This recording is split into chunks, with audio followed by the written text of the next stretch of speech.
I saw a post from someone recently saying that what we are lacking most in the world right now is introspection. People do not look inwards often enough or deep enough, and that's a large contributor to many of the issues that people seem to have nowadays. Sure, there are plenty of external factors that we face that our grandparents or great grandparents didn't have to face, leading to a more difficult or complicated life. Like, I'm not saying that older generations didn't face any sort of hardship, but it was just different.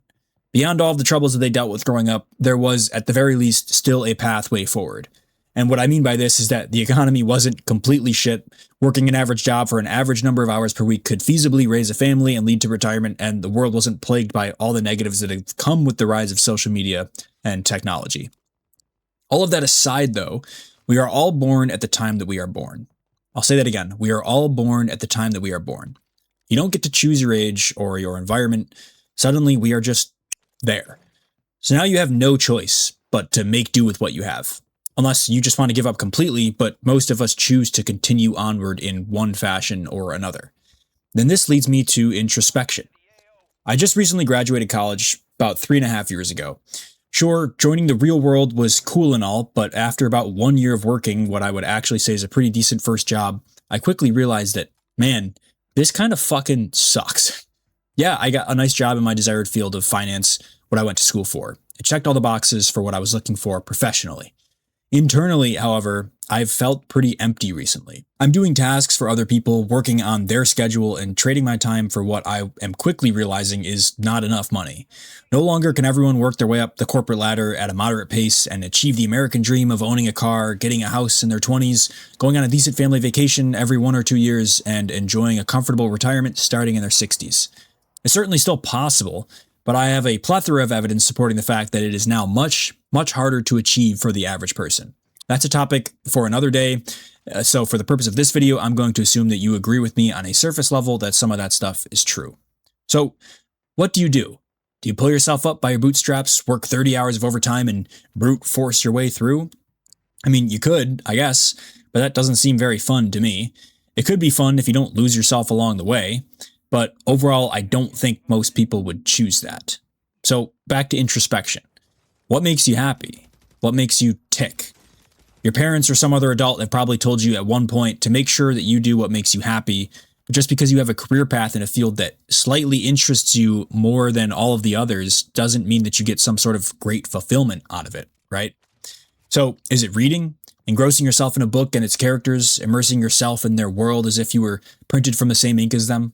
Maybe it's playing video games and talking with your online friends. People say that's a waste of time, but does that make you happy?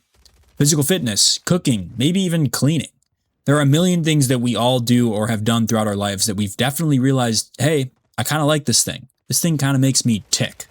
That's introspection. Hone in on that feeling.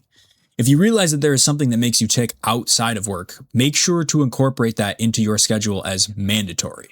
For me right now, it's physical fitness, and more specifically calisthenics. I absolutely love how calisthenics teaches you a whole new way of looking at fitness, and I absolutely love the day in, day out grind of learning new skills and various progressions leading up to those full skills. My work day is 9 to 5, and my workout is at 5 to about 6:30. I don't have free time from 5 to 10 p.m. after work, and I didn't just spend 1.5 hours working out.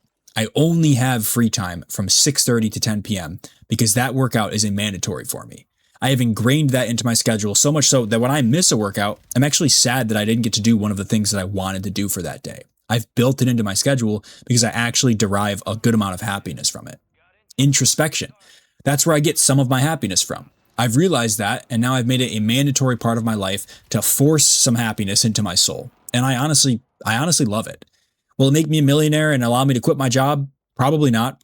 I suppose it could. I mean, I could always pursue it to the point of trying to become some fitness influencer, make a YouTube channel documenting my calisthenics journey, and do some sick tricks for people online. Plenty of people have done that before, and it certainly is possible, but that's not what most of introspection is about. It's about finding out what makes you, you, and just a baseline, am I happy in life level. The millionaire stuff can come after you've decided that you're actually relatively okay with who you are and what you do in life. So that's actually the whole purpose behind this YouTube channel. I'm a writer at heart. I'm a storyteller. I have loved this shit since the very first memory that I've ever had. Talking to people, connecting, exploring the metaphysical and hypotheticals, asking what if and how come, sharing ideas in the hopes that it triggers just one extra thought for one other person. My relationship with my dad is literally centered around a little saying that we have together, which is thank you for the good conversation that we say to each other after spending hours debating the most minuscule minutia of a topic that we possibly can. Maybe this channel reaches enough people over time to make me a millionaire or allow me to quit my day job. And maybe it doesn't though. But the point is, when I sit down and I write something, it brings me joy. So that's what I'm going to do. I would call that introspection, and I urge other people to also try doing that. All right, it's been your boy Schmib. If you guys made it this far in the video, thank you guys for listening. I would like this channel to be a mixture of anything and everything. I have a lot of thoughts and writings on topics that I'd love to share, all the way from investing in finance, since my day job is a trader, to the most metaphysical topics of conversations that you could imagine. I'm not trying to make this some flashy, dopamine-instilling, highly edited Mr. Beast video. This is for the people who just like to listen, who like to think, and also for people who enjoy shitty COD gameplay, as you can tell by the background of my videos. So I look forward to seeing you guys in the next video. I'll catch you guys later. It's been your boy Schmib. Peace.